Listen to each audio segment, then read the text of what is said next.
Oh, hello guys. It's time for a home cockpit upgrade and it's gonna be a big one. Hello ladies and gentlemen, this is probably where you've been used to seeing me for quite a while.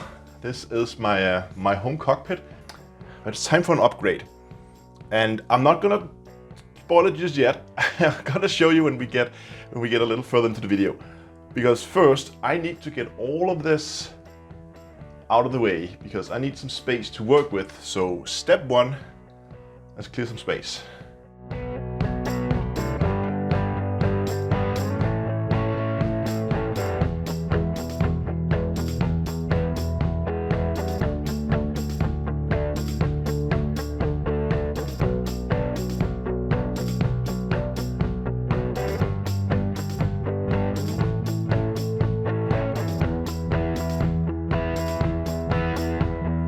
Ta-da! All the room in the world, everything's gone. The floor's still drying up a little bit, and the room just got a lot more echoey.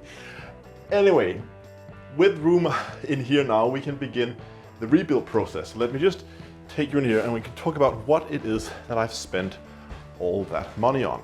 What we have here, this is a flight sim cockpit from a company called Trak Racer. And I just want to make this absolutely clear. Everything you see here, paid for that myself, monitor, even the verbal gear that we see here.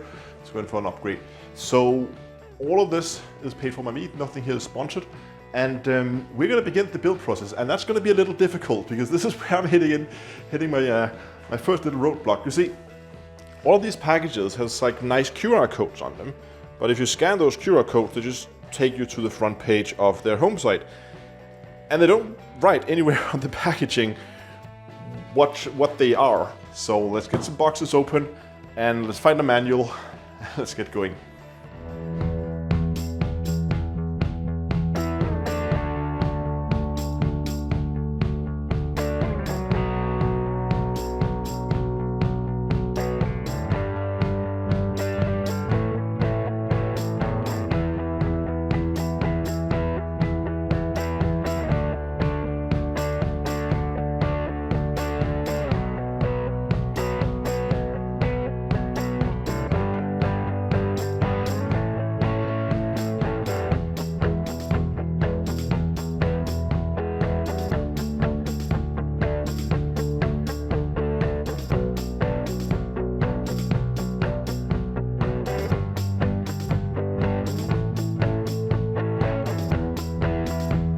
Okay, so I'm encountering a bit of a problem here. Look at this.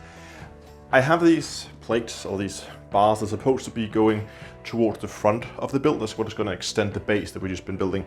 And they're going to have these adapters that's going to narrow them in. That's just going to basically go on like that, right? No problem. They have easy channels and they have long bolts for it. Okay, there we go. I just put one bolt in so you can see. I didn't want to put all three in, but that bolt in the center now, so you can pivot around that. That is now bottomed out, and there's still a lot of play, and I've had all three bolts in, and there's still quite a bit of play in this. So it seems those threads in this piece here is just not deep enough for the bolts. The bolts are too long. It depends how you look at it. Okay, let me see. I have a set of spacers, but I am not sure. These are the biggest these fit now. They're too big. The bolt is too big. It's an M8 size, and I don't have anything that fits on an M8. No, okay, we have to find something else. Hold on. Okay, let's see what we have in this one. This is not really ideal for this type of application, as these are plastic spacers, but I have those in bigger sizes. Take a bolt into the adapter, out through the hole, and then put a spacer on the outside. Yes, and then we put that in here. Oh yeah, that's much better. Now you can actually feel it squashing that plastic washer, and look at that.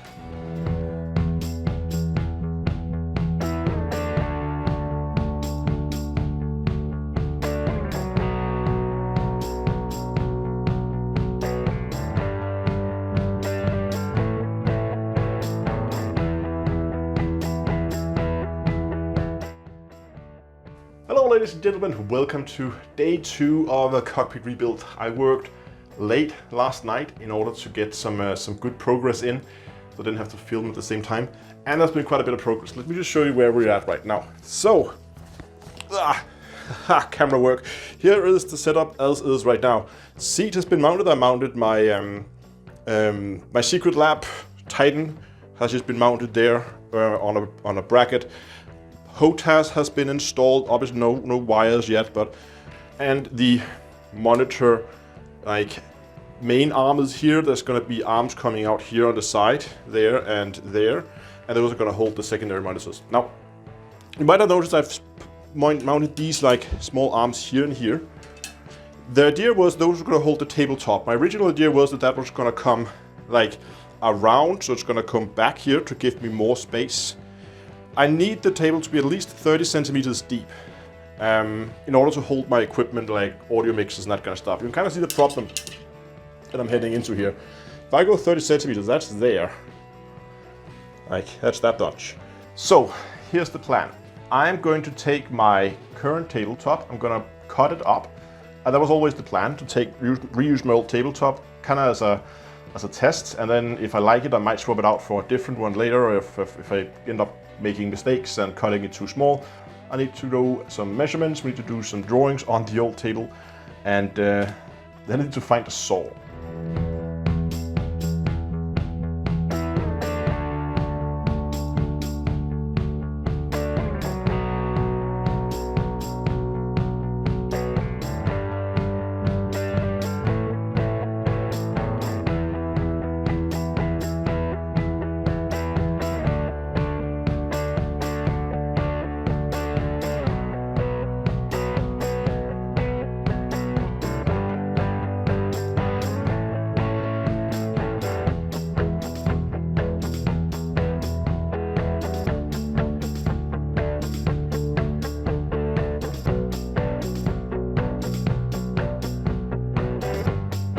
That was a lot of work, but the table is now installed.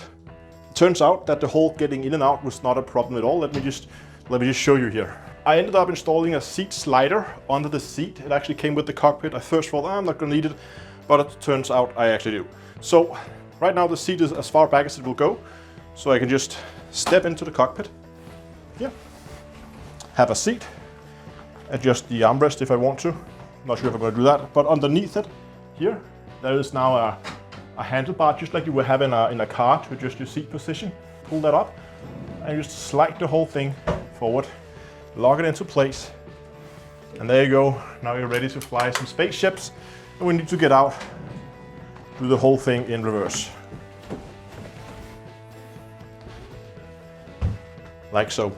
Next step is above the, let me show you here, above the tabletop, I'm going to have to install a center bar, and on that bar I'm going to install my control panels, and I'm going to install a tablet as well, and then of course monitors, arms on the side, additional monitors, and then all the computer hardware and stuff needs to come in.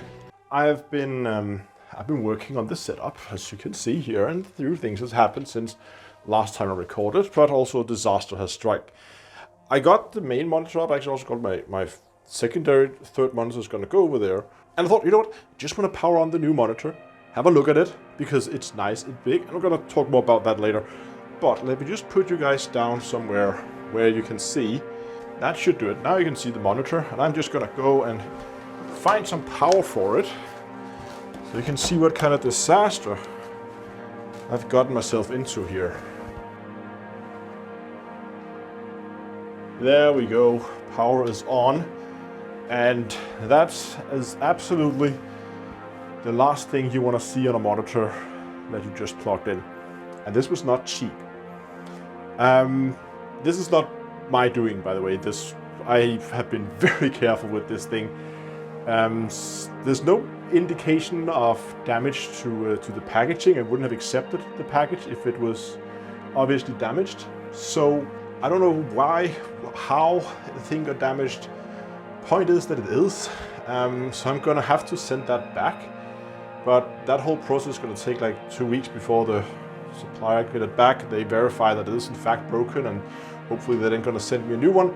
So that's a big pain, and let's turn this 2-day project into now a multi-week project. Plan now though. I have a plan going forward, and that is to get this into a usable state. So I'm gonna get the main monitor off, get that shipped out, take that secondary monitor there, move that into the center, get the backup third monitor over there, begin to get everything set up, working, so we can begin to actually make videos again, make live streams. Have a live stream coming up in 2 days, so I need to have a working setup in 2 days, which hopefully should be doable.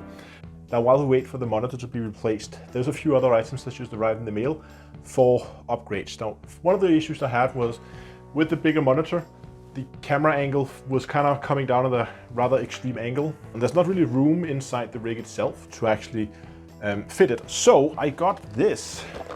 This is the Insta360 Link, a relatively new 4K camera. This has made quite the splash in the streaming community. And as you can see, it sits on a 3-axis gimbal that can be controlled through something like a Stream Deck. And that means that I can sit and I can pre-plot different positions for the camera, move it around, crop in, as it's a 4K camera, and I usually I stream at 1080p, and then I have the camera in the corner. But even if I have a full screen camera, I can crop in quite a bit without losing quality. This is going to be super nice, especially this tiny size, means we can go and install that. And I also got a solution for the tablet mounting problems. This is an Acon Tab 804, I believe. Just a tablet arm. The tablet goes out here, and then we can mount it, hopefully vertical there in the center. That in there is a Manfrotto super clamp with a magic arm on it. This is amazing. These things here, if you're doing any kind of video work and you need to put equipment in weird locations, those are amazing. I have a number of these. Magic arm, also super nice. It's really sturdy. You have the handle in there. You just open that handle up and you can position this any way you want, lock the handle, and it won't move. And my plan is just basically put the camera on here. But first I need to move the super clamp because that's where the tablet mount is gonna go.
About a week later, the new monitor finally arrived, and while I'm installing it, I just want to make a quick comment on what monitor I chose and why, because I know you guys are gonna ask in the comment section. It's an ROG Swift PG42UQ. This is a 42-inch OLED monitor, and I chose this monitor specifically because of a number of reasons. First of all, I wanted to have a OLED monitor because space games, and I want those deep blacks that you can only get with an OLED that you just can't replicate even on an ISP panel. So that's why I specifically want to go for an OLED. Now, I could have bought a 42-inch OLED TV and it would have been a lot cheaper, but this one was chose that very specifically as it was designed as a monitor first and not as a TV. And that means that you get all these like high bandwidth display port that can often be hard to find on TVs, which usually just use HDMI, and I needed the display port in order for it to be able to talk to my graphics card, as I only have a display port on my graphics card that can output the 4K 120 Hz that I wanted the display to run at. Now, I will admit this monitor is quite a bit more expensive than what I had originally budgeted for, and that also means, because I chose not to take a sponsor for this video, that this video's finances is absolutely gonna go deep in the red. But the point of this video was never to make money. This was to share my passion for space gaming and to showcase my new cockpit, because I am super stoked about it. So instead, I just want to take this opportunity to say a huge thank you to all you guys who support me over on Patreon. I don't give you guys enough credit, so I just want to say Huge thank you to all of you guys, whether you just support with $1 a month or if you're up to one of the higher brackets. Huge thank you to all of you guys, and should there be anyone out there who might be interested in joining the Patreon, you can just go to patreon.d2ea.com. It is finally done. Let me give you a quick tour of the entire setup because I am really excited about this. Okay, so let's just quickly step into the cockpit here so you guys can see what this is all about. So, starting from the top, we just have the monitor right there, front and center, of course. That's the monitor you saw before. My old monitor out there on the side, a bit of a glare, so the window blinds open for better lighting. And then we have monitor over there, planners. Then when I'm obviously playing games on that one, maybe have live chat there, monitor stream there, or the other way around, I don't know. But basically, I can have a lot more screen real estate now when I'm live streaming. I ended up moving the camera in here, so it's now sitting in between those two monitors. That's why there's a bit of a gap there. It was just a better camera angle, and it also allows me that when the camera is recording, it kind of gets part of this wall with me, and that means when the channel very soon hits 100,000 subscribers, it's gonna go up right there. You might also have noticed that the on-air side that you guys have been bugging me about for a while is now lit up. Finally got around to drawing some power for it. So now that thing is also lighting up as it should. Going through the rest, we have my mixer board, which is a Rode Caster Pro 2, very nice mixer board. And I installed a mug holder, which is super nice. So you can get your mug from d2eastore.com and you can just put it in. Fits perfectly like as if it were designed for it. We have my two verbal control panels, of course, sitting up here with a center mounted tablet. Turn it on there on the side. There you go. Now that's ready to go. Yeah, obviously keyboard, mouse. I am still waiting for, there's a bit of a cable mess in there when it goes into the computer, I know that.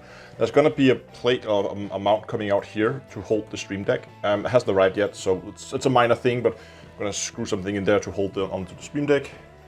Then we have verbal sticks there and there.